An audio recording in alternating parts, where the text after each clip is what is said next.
ಮನೋವಿಹಾರಿಣಿ.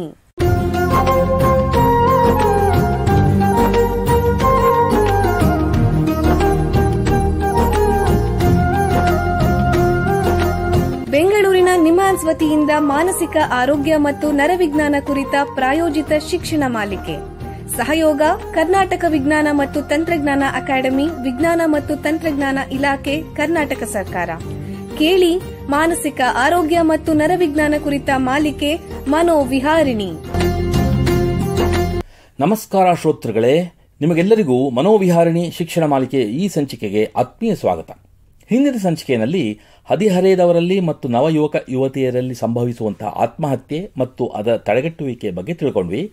ಇವತ್ತು ಅದನ್ನು ಮುಂದುವರಿಸ್ತಾ ಹದಿಹರೆಯದವರಲ್ಲಿ ನವ ಯುವಕ ಯುವತಿಯರಲ್ಲಿ ಕಂಡುಬರುವಂಥ ಸ್ವಯಂ ಹಾನಿ ಅಥವಾ ಸ್ವಯಂ ಗಾಯದ ಬಗ್ಗೆ ತಿಳ್ಕೊಳ್ಳೋಣ. ನನಗೆ ಪರಿಚಯ ಇರೋ ವ್ಯಕ್ತಿಯೊಬ್ಬರು ತಮ್ಮ ದುಃಖನ ಒಮ್ಮೆ ನನ್ನ ಹತ್ರ ತೋಡ್ಕೊಂಡ್ರು.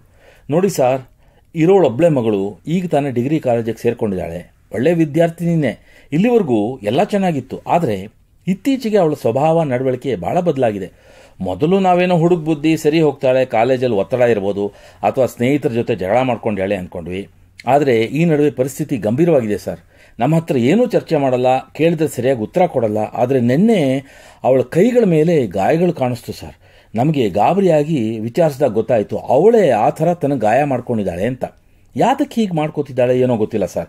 ನೀವೇ ಯಾರಾದರೂ ತಜ್ಞರ ಪರಿಚಯ ಮಾಡಿಕೊಡಿ, ನಾವು ನಮ್ಮ ಮಗುನಲ್ಲಿ ತೋರಿಸ್ತೀವಿ ಅಂತಂದಾಗ ನನಗನ್ನಿಸ್ತು, ಇದೇನು ಈ ರೀತಿ ವರ್ತನೆ ಇದೆಯಲ್ಲ, ಏನಾದರೂ ಮಾನಸಿಕ ಸಮಸ್ಯೆಯಿಂದ ಈ ರೀತಿ ಆಗ್ತಿದೆಯೋ, ತನಗೆ ತಾನೇ ಗಾಯ ಮಾಡ್ಕೋಬೇಕು ಅಂತಂದರೆ ಇದಕ್ಕೆ ಕಾರಣ ಏನು ಅಂತ ಸ್ವಲ್ಪ ಹುಡುಕಿದಾಗ ವಿಚಾರ ತಿಳಿಯಿತು. ಹದಿಹರೆಯದವರಲ್ಲಿ ನವಯುವಕ ಯುವತಿಯರಲ್ಲಿ ಕೆಲವರು ವಿವಿಧ ಕಾರಣಗಳಿಂದ ತಮಗೆ ತಾವೇ ಹಾನಿ ಮಾಡ್ಕೊಳ್ಳೋದು ಅಥವಾ ಗಾಯ ಮಾಡ್ಕೋತಾರಂತೆ. ಕೆಲವರು ಚಾಕುನಿಂದ ಚುಚ್ಕೋತಾರೆ, ಕೆಲವರು ಬೆಂಕಿಯಿಂದ, ಉದಾಹರಣೆಗೆ ಸಿಗರೇಟಿಂದ ತಾವೇ ಸುಟ್ಕೋತಾರಂತೆ. ಈ ಥರ ಯಾತಕ್ಕೆ ಮಾಡ್ಕೋತಾರೆ ಅನ್ನೋದು ನನಗೆ ಗೊತ್ತಾಗಲಿಲ್ಲ. ಹಾಗಾಗಿ ಇದರ ಬಗ್ಗೆ ಹೆಚ್ಚಿನ ಅನುಭವ ಮತ್ತು ತರಬೇತಿ ಇರುವ ತಜ್ಞರ ಹತ್ರ ವಿಷಯ ತಿಳ್ಕೊಳ್ಳೋಣ ಅಂತ ಅಂದ್ಕೊಂಡೆ. ಹದಿಹರೆಯದವರಲ್ಲಿ ಮತ್ತು ನವಯುವಕ ಯುವತಿಯರಲ್ಲಿ ಹೆಚ್ಚಾಗಿ ಕಂಡುಬರುವಂತಹ ಸ್ವಯಂ ಗಾಯ ಅಥವಾ ಸ್ವಯಂ ಹಾನಿಯ ಬಗ್ಗೆ ನಮಗೆ ಹೆಚ್ಚು ಮಾಹಿತಿ ಕೊಡೋಕ್ಕೆ ನಿಮ್ಹಾನ್ಸ್ನ ಮಕ್ಕಳ ಮತ್ತು ಹದಿಹರೆಯದವರ ಮನೋವೈದ್ಯಕೀಯ ವಿಭಾಗ ಅಂದರೆ ಚೈಲ್ಡ್ ಅಂಡ್ ಅಡೋಲ್ಸೆಂಟ್ ಸೈಕ್ಯಾಟ್ರಿ ಡಿಪಾರ್ಟ್ಮೆಂಟ್ನ ಮುಖ್ಯಸ್ಥರು ಮತ್ತು ಪ್ರಾಧ್ಯಾಪಕರಾದಂಥ ಡಾಕ್ಟರ್ ಜಾನ್ ವಿಜಯ್ ಸಾಗರ್ ಅವರು ಬಂದಿದ್ದಾರೆ.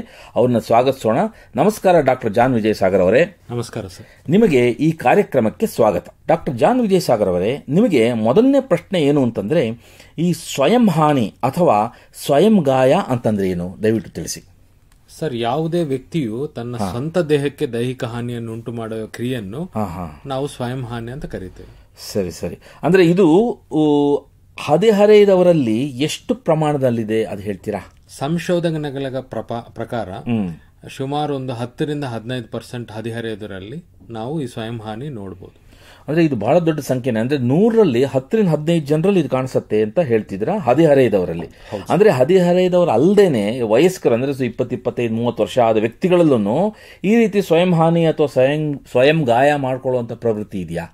ಹದಿಹರೆಯದ ಅಲ್ಲದೆ ಈ ವಯಸ್ಕರಲ್ಲಿನೂ ನಾವು ಈ ಸ್ವಯಂ ಗಾಯ ಅಥವಾ ಸ್ವಯಂ ಹಾನಿ ನೋಡಬಹುದು. ಆದರೆ ಹೆಚ್ಚಿನ ಪ್ರಮಾಣ ಈ ಹದಿಹರೆಯದ ವಯಸ್ಸಲ್ಲಿ ನಾವು ನೋಡಬಹುದು. ಅಂದ್ರೆ ಈ ಸ್ವಯಂ ಹಾನಿ ಅಥವಾ ಗಾಯ ಅಂದ್ರಲ್ಲ, ಇದು ಏನು, ಯಾವ ರೀತಿ ಮಾಡ್ಕೋತಾರೆ ಇದು? ಸರ್, ಅವರು ತಮ್ಮ ದೇಹವನ್ನ ಚೂಪಾದ ವಸ್ತುಗಳು ಅಂದ್ರೆ ಕತ್ತಿ ಇರಬಹುದು ಅಥವಾ ಏನಾದ್ರೂ ಒಂದು ಈ ಬ್ಲೇಡ್ ಇರಬಹುದು, ಇಂಥ ವಸ್ತುಗಳಿಂದ ಅವರು ಗಾಯ ಮಾಡ್ಕೊಳ್ಳೋದು, ಚುಚ್ಕೊಳ್ಳೋದು. ಆಮೇಲೆ ಮನೆಯಲ್ಲಿ ಬೇರೆಯವರು ಉಪಯೋಗಿಸ್ತಾ ಇರುವಂತ ಔಷಧಿಗಳನ್ನ ಹೆಚ್ಚಾಗಿ ತೆಗೆದುಕೊಳ್ಳೋದು.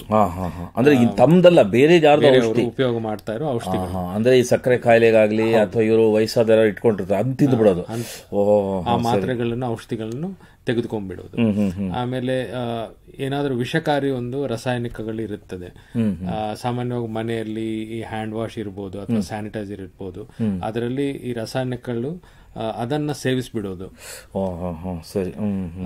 ಆಮೇಲೆ ತಮ್ಮನ್ನು ತಾವು ತುಂಬಾ ಜೋರಾಗಿ ಹೊಡೆದುಕೊಳ್ಳೋದು, ಸರಿ, ತಮ್ಮ ಕೂದಲನ್ನು ಎಳೆದುಕೊಳ್ಳೋದು, ಬೆಂಕಿಯಿಂದ ತಮ್ಮ ದೇಹವನ್ನು ಸುಟ್ಟುಕೊಳ್ಳೋದು ಮುಂತಾದ ಈ ವಿಧಾನಗಳನ್ನು ಅವರು ಬಳಸೋದ್ರಿಂದ ಸ್ವಯಂ ಹಾನಿ ಮಾಡ್ಕೊಂತಾರೆ. ವಿವಿಧ ರೀತಿಯಲ್ಲಿ ಮಾಡ್ಕೋತಾರೆ ಅಂತ ಹೇಳ್ತಿದ್ದಾರೆ. ಆದರೆ ಪ್ರಶ್ನೆ ಏನು ಅಂದ್ರೆ, ಈ ಹದಿಹರೆಯದವರು ಯಾವ ಕಾರಣಗಳಿಂದ ಈ ರೀತಿ ಸ್ವಯಂ ಹಾನಿ ಮಾಡ್ಕೋತಾರೆ? ಸರ್, ಅವ್ರಿಗೆ ವಿಪರೀತ ಮನಸ್ಥಿತಿಯ ಬದಲಾವಣೆಗಳು ಉಂಟಾದಾಗ ಅವುಗಳನ್ನು ನಿಭಾಯಿಸಲು ಹೀಗೆ ಮಾಡ್ಕೊಂತಾರೆ. ಆಮೇಲೆ ಮಾನಸಿಕ ಒತ್ತಡವನ್ನು ಕಡಿಮೆ ಮಾಡ್ಕೊಳ್ಳಿ ಹೀಗೆ ಮಾಡ್ಕೊಂತಾರೆ. ಆಮೇಲೆ ಮಾನಸಿಕ ನೋವು ಉಂಟಾದಾಗ ಈ ನೋವನ್ನು ಬೇರೆಯವ್ರ ಜೊತೆ ಹಂಚಿಕೊಳ್ಳದೆ ತಮ್ಮ ದೇಹಕ್ಕೆ ನೋವು ಕೊಡೋದ್ ಮೂಲಕ, ಅಂದ್ರೆ ದೇಹಕ್ಕೆ ಗಾಯ ಮಾಡಿಕೊಂಡು ದೇಹಕ್ಕೆ ನೋವು ಕೊಡ್ತಾರೆ ಅವರು. ಅಂದ್ರೆ ಬಹುಶಃ ತಮ್ಮಲ್ಲಿರೋ ಭಾವನೆಗಳನ್ನ ಕಂಟ್ರೋಲ್ ಮಾಡಕ್ಕಾಗದೆ, ನಿಯಂತ್ರಿಸಕ್ಕಾಗದೆ ಇದ್ದಾಗ ಈ ರೀತಿ ವ್ಯಕ್ತಪಡಿಸ್ತಾರೆ ಅಂತ ಹೇಳ್ತೀವಿ. ಹೌದು ಸರ್. ಆಮೇಲೆ ಕಷ್ಟಕರವಾದ ಪರಿಸ್ಥಿತಿಗಳು ಎದುರಾಗದಾಗ ಅದರಿಂದ ತಪ್ಪಿಸಿಕೊಳ್ಳಿ ಹೀಗೆ ಮಾಡ್ಕೊಂತಾರೆ. ಭಾವನೆಗಳು ಅಥವಾ ಸಮಸ್ಯೆಗಳ ಮೇಲೆ ಅವರು ನಿಯಂತ್ರಣ ಪಡೆದುಕೊಳ್ಳಕ್ಕೆ ಮಾಡ್ಕೊಂತಾರೆ. ಆಮೇಲೆ ತಮ್ಮನ್ನು ಅಥವಾ ಇತರರನ್ನು, ಮುಖ್ಯವಾಗಿ ಮನೆಯಲ್ಲಿ ತಾಯಿ ತಂದೆಗಳಿರ್ಬೋದು, ಅವರ ಒಡ ಹುಟ್ಟಿದವರು ಇರ್ಬೋದು, ಗೆಳೆಯರಿರ್ಬೋದು, ಇವರನ್ನ ಶಿಕ್ಷಿಸುವ ಒಂದು ಪ್ರಯತ್ನದಲ್ಲಿ ಹಿಂಗ್ ಮಾಡ್ಕೊಂತಾರೆ. ಓಹೋ, ಅಂದ್ರೆ ಬೇರೆಯವ್ರ ಮೇಲೆ ಒಂದ್ ರೀತಿ ಕೋಪ ಇರುವಾಗ ಅದನ್ನ ತೋರ್ಪಡಿಸ್ಕೊಳ್ಳೋದು ಈ ರೀತಿ, ಅವ್ರಿಗೆ ಏನೋ ಹೇಳೋ ಬದಲು ತಮಗ್ ತಾವು ಹಾನಿ ಮಾಡ್ಕೊಳ್ಳೋದು. ಆಮೇಲೆ ಕೆಲವರಲ್ಲಿ ನಾವು ನೋಡ್ತೀವಿ, ಅವ್ರಿಗೆ ಈ ರೀತಿಯಾಗಿ ಸ್ವಯಂ ಹಾನಿ ಮಾಡಿಕೊಳ್ಳೋದು ಮೂಲಕ ಸಾಯಬೇಕು ಅಂತ ಒಂದು ಉದ್ದೇಶ ಇರೋದಿಲ್ಲ. ಆದರೆ ಕೆಲವರಲ್ಲಿ ಸ್ಪಷ್ಟವಾಗಿ ಸಾಯಬೇಕು ಅನ್ನುವ ಉದ್ದೇಶ ಇರ್ತದೆ. ಸೊ ಈ ರೀತಿ ಮಾಡ್ಕೊಳ್ಳೋರಲ್ಲಿ ನಾವು ನೋಡ್ತೀವಿ ಅದು ಆತ್ಮಹತ್ಯಾ ನಡವಳಿಕೆ ಅಂತ ನಾವು ಹೇಳ್ತೇವೆ. ಅಂದ್ರೆ ಕೆಲವರಲ್ಲಿ ಇದು ಆತ್ಮಹತ್ಯೆವರೆಗೂ ಹೋಗುತ್ತೆ, ಕೆಲವರಲ್ಲಿ ಹೋಗಲ್ಲ. ಇದು ಭಾವನೆಗಳ ವ್ಯಕ್ತಪಡಿಸುವ ಒಂದು ರೀತಿನೂ ಇರುತ್ತೆ. ಇದು ಬಹಳ ಗಂಭೀರವಾದ ವಿಷಯನೇ. ಈಗ ಒಂದು ಸಣ್ಣ ವಿರಾಮ ತಗೊಳ್ಳೋಣ. ನಂತರ ಹದಿಹರೆಯದವರಲ್ಲಿ ಕಂಡುಬರುವಂತಹ ಈ ಸ್ವಯಂ ಹಾನಿ ಅಥವಾ ಸ್ವಯಂ ಗಾಯದ ಬಗ್ಗೆ ಚರ್ಚೆನ ಮುಂದುವರಿಸೋಣ. ಬೆಂಗಳೂರಿನ ನಿಮ್ಹಾನ್ಸ್ ಮಾನಸಿಕ ಆರೋಗ್ಯ ಮತ್ತು ನರವಿಜ್ಞಾನ ಕ್ಷೇತ್ರದಲ್ಲಿ ಹೆಸರುವಾಸಿ. ಶ್ರೇಷ್ಠ ಗುಣಮಟ್ಟದ ಔಷಧೋಪಚಾರ, ಸಂಶೋಧನೆ ಮತ್ತು ತರಬೇತಿ ಇವೇ ನಿಮ್ಹಾನ್ಸ್ನ ಪ್ರಮುಖ ಧ್ಯೇಯಗಳು. ದೇಶದ ವಿವಿಧ ಭಾಗಗಳಿಂದ ಬರುವ ಲಕ್ಷಾಂತರ ಜನರಿಗೆ ಚಿಕಿತ್ಸೆ ನೀಡುವ ನಿಮ್ಹಾನ್ಸ್ಗೆ ರಾಷ್ಟ್ರೀಯ ಪ್ರಾಮುಖ್ಯತಾ ಸಂಸ್ಥೆ ಎಂಬ ಗೌರವ. ಚಿಕಿತ್ಸೆ ಮತ್ತು ವೈದ್ಯಕೀಯ ಸೇವೆಗಳ ಜೊತೆಯಲ್ಲಿ ನರರೋಗ ಮತ್ತು ಮನೋವೈದ್ಯಕೀಯ ಪುನರ್ವಸತಿ ಸೇವೆಗಳು, ಸಮುದಾಯ ಮಟ್ಟದ ಆರೋಗ್ಯ ಕಾರ್ಯಕ್ರಮಗಳನ್ನು ನಡೆಸುವುದು ಹಾಗೂ ಜನಜಾಗೃತಿ ಮೂಡಿಸುವ ಕೆಲಸಗಳಲ್ಲಿ ಸಕ್ರಿಯವಾಗಿದೆ ನಿಮ್ಹಾನ್ಸ್. ಈ ನಿಟ್ಟಿನಲ್ಲಿ ಆಕಾಶವಾಣಿಯ ಶ್ರೋತೃಗಳಿಗೆ ನರಮಂಡಲ ಮತ್ತು ಮಾನಸಿಕ ಆರೋಗ್ಯದ ಬಗ್ಗೆ ಉಪಯುಕ್ತ ಮಾಹಿತಿ ನೀಡುವುದೇ ಕರ್ನಾಟಕ ವಿಜ್ಞಾನ ಮತ್ತು ತಂತ್ರಜ್ಞಾನ ಅಕಾಡೆಮಿಯ ಸಹಯೋಗದೊಂದಿಗೆ ಮೂಡಿಬರುತ್ತಿರುವ ಈ ಮನೋವಿಹಾರಿಣಿ ಶಿಕ್ಷಣ ಮಾಲಿಕೆಯ ಮೂಲ ಉದ್ದೇಶ. ವಿರಾಮದ ನಂತರ ಮನೋವಿಹಾರಣಿಯ ಈ ಸಂಚಿಕೆಗೆ ನಿಮಗೆಲ್ಲರಿಗೂ ಮತ್ತೊಮ್ಮೆ ಸ್ವಾಗತ. ವಿರಾಮಕ್ಕೆ ಮುಂಚೆ ಹದಿಹರೆಯದವರಲ್ಲಿ ನವ ಯುವಕ ಯುವತಿಯರಲ್ಲಿ ಕಂಡುಬರುವಂತಹ ಸ್ವಯಂ ಗಾಯ ಅಥವಾ ಸ್ವಯಂ ಹಾನಿಯ ಬಗ್ಗೆ ನಿಮ್ಹಾನ್ಸ್ನ ತಜ್ಞರಾದ ಡಾಕ್ಟರ್ ಜಾನ್ ವಿಜಯ್ ಸಾಗರ್ ಹತ್ರ ಮಾತಾಡ್ತಾ ಇದ್ವಿ. ಈಗ ಈ ಚರ್ಚೆನ ಮುಂದುವರಿಸೋಣ.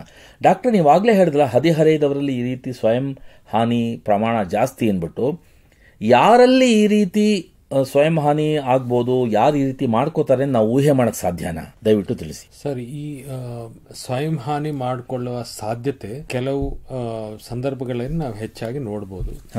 ಈ ಹದಿಹರೆಯದರಲ್ಲಿ ಹೆಚ್ಚಾಗಿ ಮಾನಸಿಕ ಒತ್ತಡ ಉಂಟಾಗುವಾಗ, ಆಮೇಲೆ ಅವ್ರಿಗೆ ದೀರ್ಘಕಾಲಿಕ ಈ ದೈಹಿಕ ಅಸ್ವಸ್ಥತೆಗಳೇನಾದ್ರು ಉಂಟಾಗುವಾಗ, ಆಮೇಲೆ ಕುಟುಂಬದಲ್ಲಿ ಅವ್ರಿಗೆ ತಾಯಿ ತಂದೆ ಗಳೊಡನೆ, ಆಮೇಲೆ ಅವರ ಒಡ ಹುಟ್ಟಿದವರ ಜೊತೆಯಲ್ಲಿ ಏನಾದರೂ ಸಂಘರ್ಷದ ಒಂದು ಸನ್ನಿವೇಶಗಳುಂಟಾದ, ಮನೆಯಲ್ಲಿ ಗಲಾಟೆ ಜಗಳ ಆದಾಗ, ಸರಿ, ಆಮೇಲೆ ಅವ್ರಿಗೆ ಗೆಳೆಯರೊಂದಿಗೆ ಈ ರೀತಿಯ ಒಂದು ಸಂಘರ್ಷ ಆದಾಗ, ಜಗಳಗಳಾದಾಗ, ಆಮೇಲೆ ಅವ್ರಿಗೆ ಸ್ವಯಂ ಹಾನಿಯ ಕುಟುಂಬದ ಇತಿಹಾಸ, ಅಂದ್ರೆ ಮನೆಯಲ್ಲಿ ಯಾರಾದ್ರೂ ಈ ರೀತಿಯ ಹಾನಿ ಮಾಡಿಕೊಂಡು ಮಾಡಿ ಅದರಿಂದ ಪ್ರಭಾವಿತರಾಗಿ ಈ ತರ ಮಾಡಬಹುದಾ? ಆಮೇಲೆ ಮನೆಯಲ್ಲಿ ಯಾರಾದ್ರೂ ಮುಖ್ಯವಾಗಿ ತಾಯಿ ತಂದೆ ಇರಬಹುದು ಅಥವಾ ಒಡ ಹುಟ್ಟಿದವರಲ್ಲಿ ಮಾನಸಿಕ ಅಸ್ವಸ್ಥತೆಯ ಲಕ್ಷಣಗಳಿರುವಾಗ ಈ ರೀತಿಯ ಸ್ವಯಂ ಹಾನಿಯ ಹೆಚ್ಚಾಗಿ ಸಾಧ್ಯತೆ ಇದೆ. ಅಂದ್ರೆ ಆ ಬೇರೆಯವರಲ್ಲಿದ್ರೆ ಅದರಿಂದ ಇವ್ರಿಗೆ ಮನಸ್ಸಿನಲ್ಲಿ ಒತ್ತಡ ಜಾಸ್ತಿ ಆಗಿ ತರ ಮಾಡ್ತಾರೆ. ಸರಿ ಸರಿ, ಅದೊಂದು. ಆಮೇಲೆ ನಾವು ಈ ಕಾರಣಗಳಿಂದ, ಅಂದ್ರೆ ಈ ಕುಟುಂಬದ ಇತಿಹಾಸ ನಾವೇನ್ ಹೇಳ್ತೀವಿ ಅಂದ್ರೆ ಫ್ಯಾಮಿಲಿ ಹಿಸ್ಟ್ರಿ ಅಂತ ಹೇಳ್ತೀವಿ, ಅದರಿಂದ ಅವ್ರಿಗೆ ಜೆನೆಟಿಕ್ ಫ್ಯಾಕ್ಟರ್ಸ್ ಅಂತ ಹೇಳ್ತೀವಿ, ಜನ್ಯುಪರವಾದ ಒಂದು ಅನುವಂಶಿಕವಾದಂತ ಈ ರಿಸ್ಕ್ ಫ್ಯಾಕ್ಟರ್ಸ್. ಸೊ ಅದರಿಂದ ಅವ್ರಿಗೆ ಹೆಚ್ಚಾಗಿ ಈ ಸ್ವಯಂ ಹಾನಿ ಕಂಡು ಬರಬಹುದು. ಸರಿ. ಆಮೇಲೆ ಅವ್ರಿಗೆ ಬಾಲ್ಯದಲ್ಲಿ ಆಗುವಂತ ಪ್ರತಿಕೂಲ ಅನುಭವಗಳು, ಮುಖ್ಯವಾಗಿ ಗೆಳೆಯರ ಜೊತೆ ಜಗಳ ಆಗೋದು, ಆಮೇಲೆ ಶಾಲೆಯಲ್ಲಿ ಶಿಕ್ಷಕರಿಂದ ಅವ್ರಿಗೆ ಏನಾದರೂ ತೊಂದರೆ ಉಂಟಾಗುವಾಗ, ಆಮೇಲೆ ಕೆಲವೊಂದು ಮಕ್ಕಳಲ್ಲಿ ನಾವು ನೋಡ್ತೀವಿ ಕಿರುಕುಳ ಆಗತ್ತೆ, ಮಾನಸಿಕ ಕಿರುಕುಳ ಇರ್ಬೋದು, ದೈಹಿಕವಾಗಿ ಇರ್ಬೋದು, ಆಮೇಲೆ ಲೈಂಗಿಕವಾಗಿನೂ ಇರ್ಬೋದು. ಕೆಲವೊಂದು ಮನೆಗಳಲ್ಲಿ ಒಂದು ನಿರ್ಲಕ್ಷ್ಯದ ವಾತಾವರಣ ಇರುತ್ತೆ, ಮಕ್ಕಳು ಆಮೇಲೆ ಹದಿಹರೆಯದವರ ಕಡೆ ಅವ್ರ ಬಗ್ಗೆ ಏನು ಕಾಳಜಿ ತೋರಿಸೋದಿಲ್ಲ ದೊಡ್ಡವರು. ಆ ರೀತಿ ಒಂದು ನಿರ್ಲಕ್ಷ್ಯದ ವಾತಾವರಣ ಇರೋದ್ರಿಂದ ಒಂದೊಂದ್ಸತಿ ಹಠಾತ್ ಆಗಿ ಏನಾದ್ರು ಒಂದು ಪರಿಣಾಮ ಆಗ್ಬಿಡುತ್ತೆ. ಕುಟುಂಬದಲ್ಲಿ ಯಾರಾದರೂ ಹಠಾತ್ ಆಗಿ ಒಂದು ಆಕ್ಸಿಡೆಂಟ್ ಇರ್ಬೋದು, ಇಲ್ಲ ಏನಾದರೂ ಕಾಯಿಲೆಯಿಂದ ಅವ್ರು ತೀರ್ಕೊಳ್ಳೋದು. ಆಮೇಲೆ ತಾಯಿ ತಂದೆಗಳಲ್ಲಿ ಹಠಾತ್ ಆಗಿ ಏನಾದರೂ ಒಂದು ಕಾಯಿಲೆ ಗೊತ್ತಾಗೋದು, ಅವ್ರಿಗೆ ಏನಾದರೂ ಒಂದು ಸೀರಿಯಸ್ ಆಗಿ ಒಂದು ಕಾಯಿಲೆ ಗೊತ್ತಾಗೋದು, ಅವರು ಹಾಸ್ಪಿಟಲ್ ಸೇರೋದು. ಇಂಥ ಒಂದು ಸನ್ನಿವೇಶಗಳಲ್ಲಿ ಇವ್ರಿಗೆ ತುಂಬಾ ಮಾನಸಿಕ ಒತ್ತಡ ಆಗ್ಬಿಡುತ್ತೆ. ಅದರಿಂದ ಈ ರೀತಿ ಸ್ವಯಂ ಹಾನಿ ಮಾಡ್ಕೊಳ್ಬಹುದು. ಅಂದ್ರೆ ಇಂಥವರಲ್ಲಿ ಈ ರೀತಿ ಆಗೋ ಸಾಧ್ಯತೆಗಳು ಹೆಚ್ಚು ನಾವು ಊಹಿಸಬಹುದು ಅಂತ ಹೇಳ್ತಿದ್ದೀರಾ? ಹೌದು ಸರ್. ಆಮೇಲೆ ಕೆಲವೊಂದು ಹದಿಹರೆಯದವರಲ್ಲಿ ನಾವು ನೋಡ್ತೀವಿ, ಅವರು ಮಾದಕ ವಸ್ತುಗಳ ಉಪಯೋಗ ಮಾಡ್ತಾರೆ. ಆಮೇಲೆ ಅವ್ರಿಗೇನೆ ಒಂದು ಮಾನಸಿಕ ಅಸ್ವಸ್ಥತೆ ಇರುತ್ತೆ. ಸೊ ಆ ಮಾನಸಿಕ ಅಸ್ವಸ್ಥತೆಗಳು ಮುಖ್ಯವಾಗಿ ನಾವು ಖಿನ್ನತೆ ಅಂತ ಹೇಳ್ತೀವಿ, ಆಮೇಲೆ ಈ ಆಂಗ್ಸೈಟಿ ಡಿಸಾರ್ಡರ್ಸ್ ಅಂತ ಹೇಳ್ತೀವಿ, ಆತಂಕದ ಮಾನಸಿಕ ಕಾಯಿಲೆಗಳಲ್ಲಿ ಹೆಚ್ಚಾಗಿ ಈ ಸ್ವಯಂ ಹಾನಿ ನೋಡ್ಬೋದು.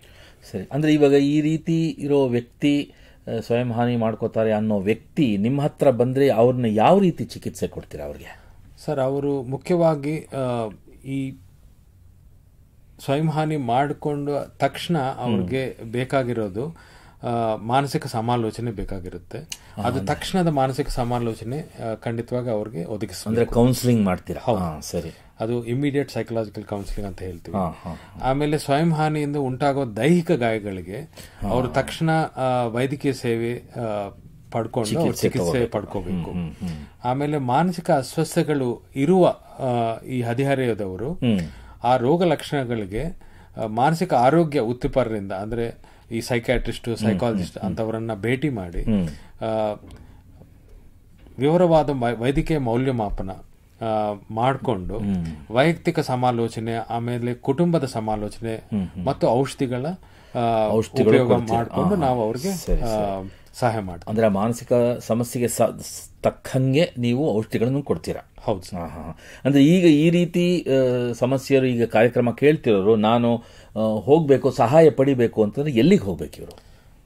ಸರ್, ಅವರು ಹದಿಹರೆಯದವರು ತಕ್ಷಣದ ಮಾನಸಿಕ ಸಮಾಲೋಚನೆಗೆ ಟೆಲಿಮಾನಸ್ ನಂತಹ ದೂರವಾಣಿ ಸಹಾಯವಾಣಿಗಳನ್ನು ಸಂಪರ್ಕಿಸಬಹುದು.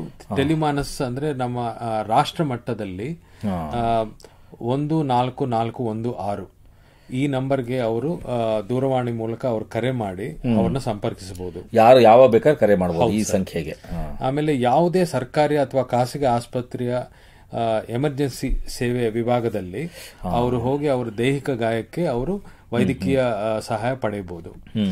ಆಮೇಲೆ ಮಾನಸಿಕ ಆರೋಗ್ಯ ಮೌಲ್ಯಮಾಪನಕ್ಕಾಗಿ ಮಾನಸಿಕ ಆರೋಗ್ಯ ತಜ್ಞರು ಅವ್ರ ಹತ್ರ ಹೋಗ್ಬಿಟ್ಟು ಈ ಮಾನಸಿಕ ಮೌಲ್ಯಮಾಪನ ಮಾಡಿಕೊಂಡು ವೈಯಕ್ತಿಕ ಸಮಾಲೋಚನೆ ತಗೊಳ್ಳಬಹುದು.